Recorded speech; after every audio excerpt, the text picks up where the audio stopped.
Morning, Joe Reese with Honest Abe Roofing, Terre Haute, Indiana. Standing on top of a beautiful house out here in the middle of God's country.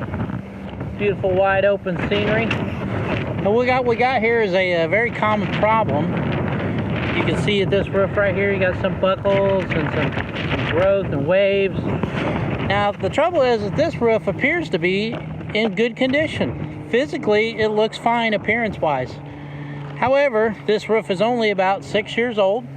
The homeowner hired non-professionals to do it. They talked them into a layover system instead of a tear-off.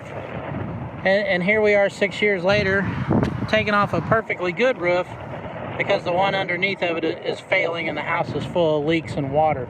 Ceiling damage, electrical damage, problems like this. There's only one way to do a roof, and that's the right way, the professional way. And here at Honest Abe, that's the only way we do the roof systems.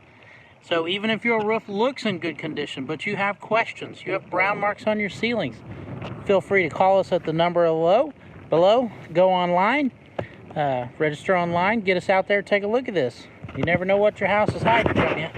Good luck.